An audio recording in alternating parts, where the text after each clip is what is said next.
Yes, my people, what is good? We are back at ULTRAFLEX York. I am in with Ed from Fit Pro Visuals again. We are filming an upper session for the YouTube channel again. We're not going to waste any time. I'm going to slam that pre and we're going to get straight into it today. Let's get it.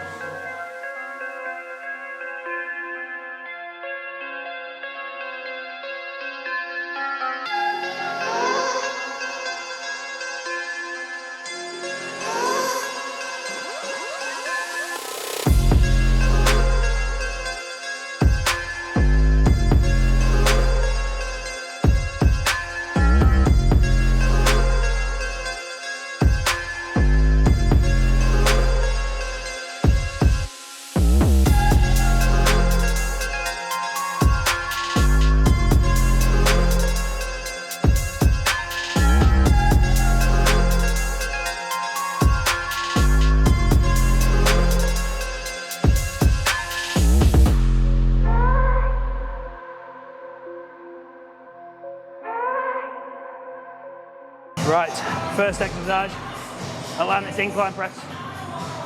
2 sets, 1 top set, 1 back off. First set, somewhere between 7 and 12 reps. Second set, a little bit more, somewhere about 12, 15. We'll do a couple of feeder sets, get a feel for it, get nice and warm, and then we'll dive into it. What I tend to do is I'll probably do maybe 8 to 10 reps with this, put a bit more on. Then do maybe 4 or 5, get a feel with that. Put some more weight on, 2 or 3 reps, and then a bit more weight on, jump into the top set. Always important to do your feeder sets and get a feel for the machine, especially for someone like me, who I tend to get, the more of a feel and a rhythm I get for the machine, the more effective my top sets are. So some people can literally just do 1 warm up and jump straight in and get the feel for it and get the connection. I can't do that. So I have to really make use of the feeder sets. So have a play with this.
Whew.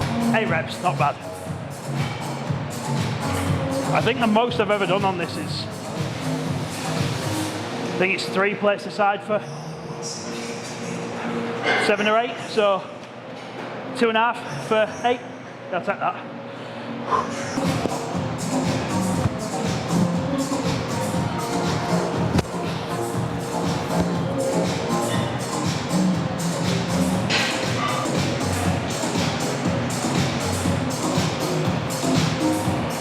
Right.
Jeez.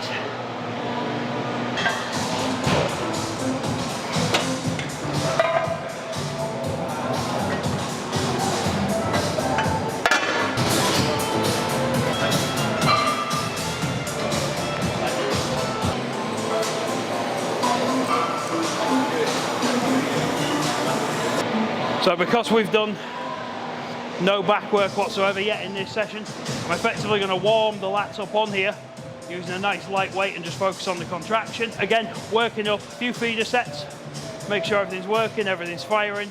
2 top sets on here, no back off, 7 to 12 reps, a couple of reps in reserve.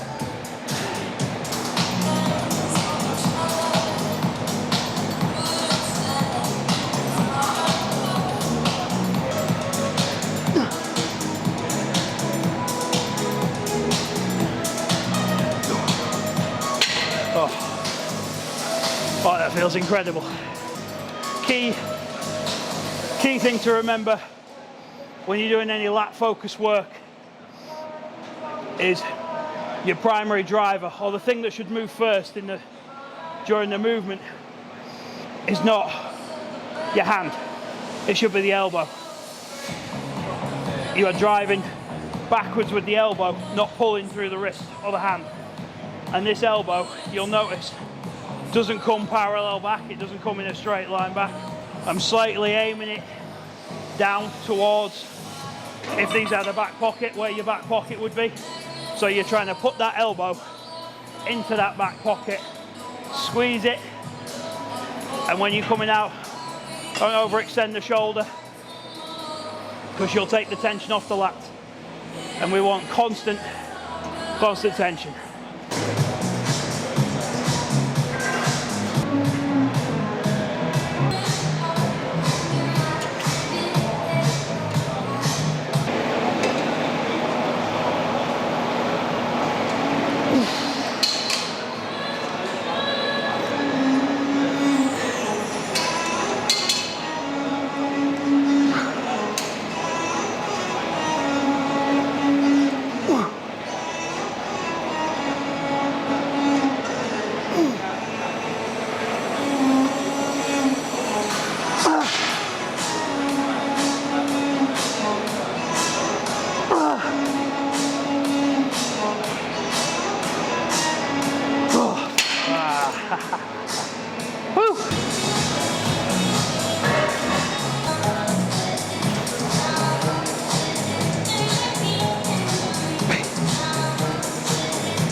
So what we're going to do now, we're going to do a cuffed sternal fly, which basically means we're going to use cuffs to do effectively a flat bench fly.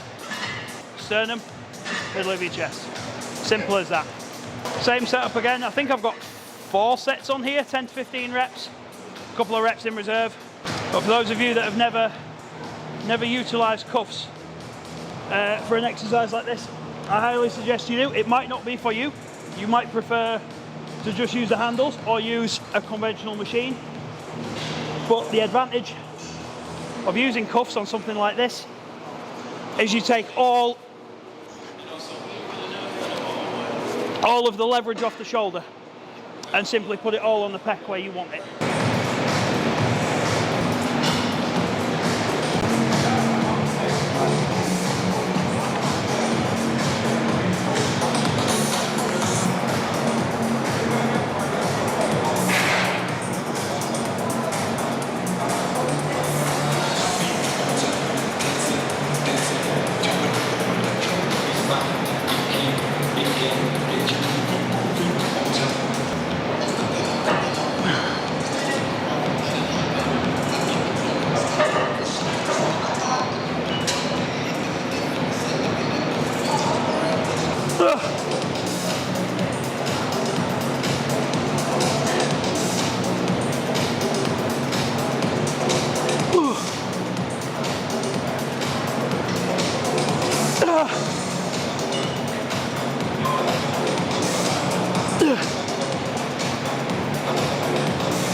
Man, that feels good.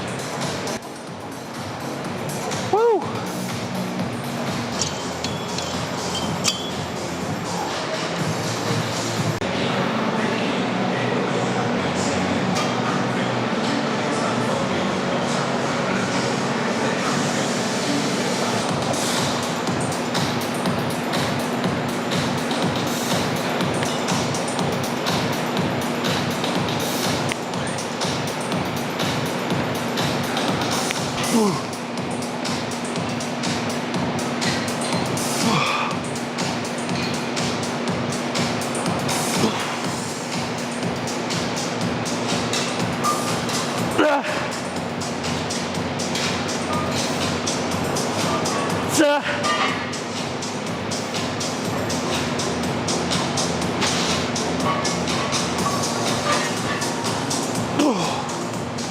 Oh, only 15.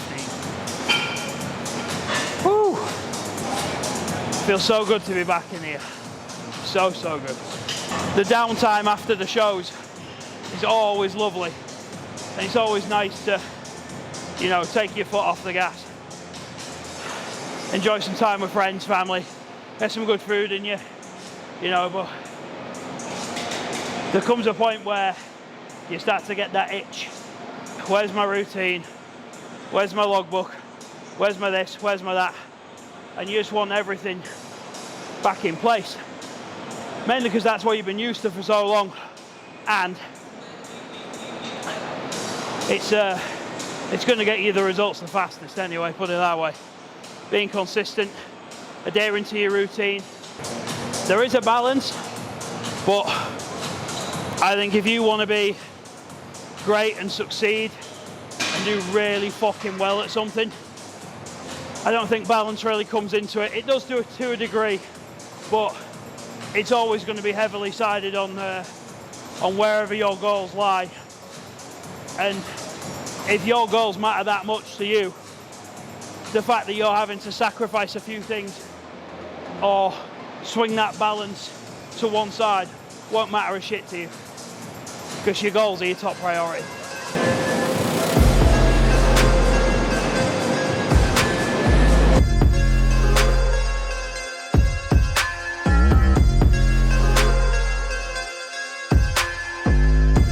It's down in the logbook as a crossbody extension, but I love this machine, I love this bar, and I love how they feel together. So we're going to run this for today.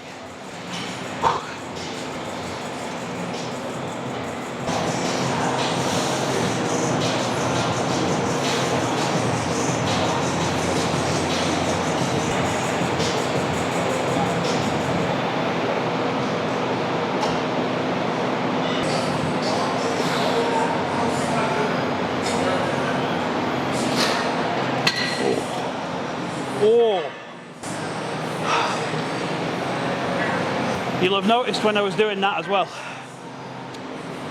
when I'm pulling it up, I'm not pulling it up and forwards and dragging it, you know, either above or in front of my head. The weight's always staying behind me, and that way you just keep more of the tension on the tricep, because as you come over, you're effectively able to lock yourself straight, whereas when you're back here, the ability to lock that fully out is very, very difficult. You can get it locked out, but it's a proper stretch. You almost seem to only be able to get about 95% of the way there. And that extra little bit of tension, you really, really can feel the difference. So, yeah, behind the head, not parallel, not in front. Keep the weight behind you.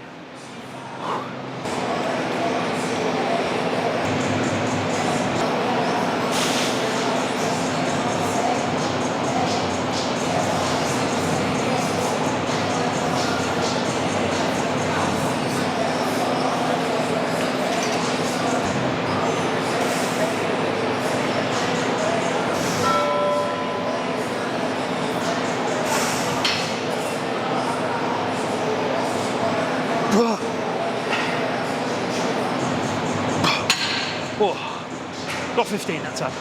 Whew. Oh.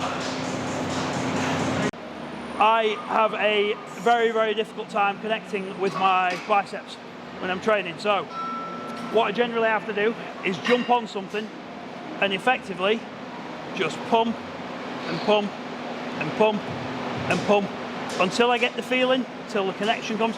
It'll probably take me at least 30 reps of doing this before I get some sort of feeling. But once I get it there, I'm good to go.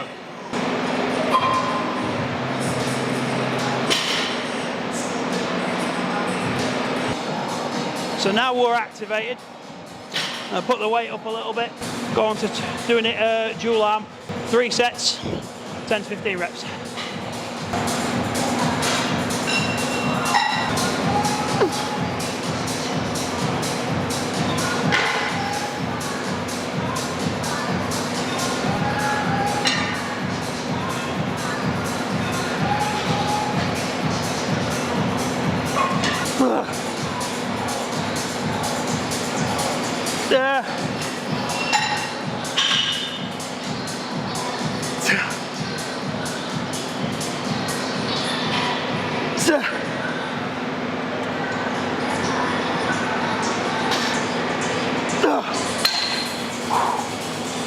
Oh, lovely.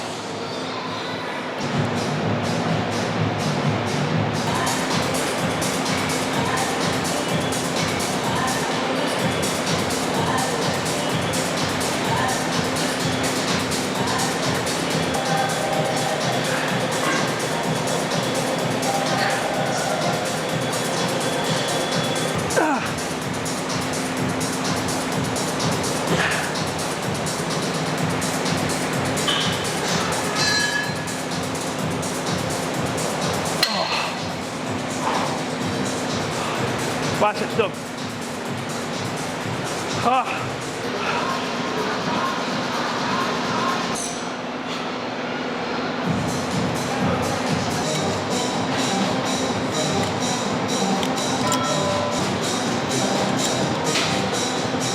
Right, final exercise of this workout. Standing lateral raises, cuffed again. So we're going to do 15 to 20 reps on here, just 2 sets.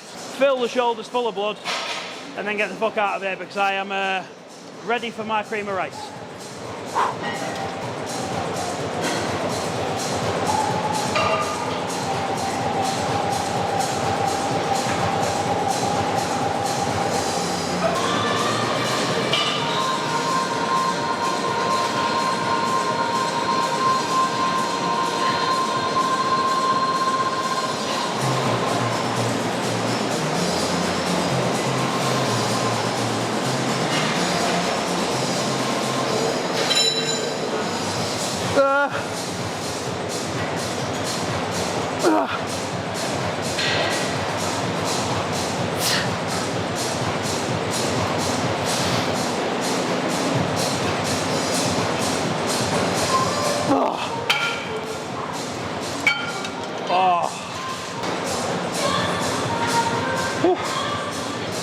that's a wrap, ladies and gentlemen. Upper session complete.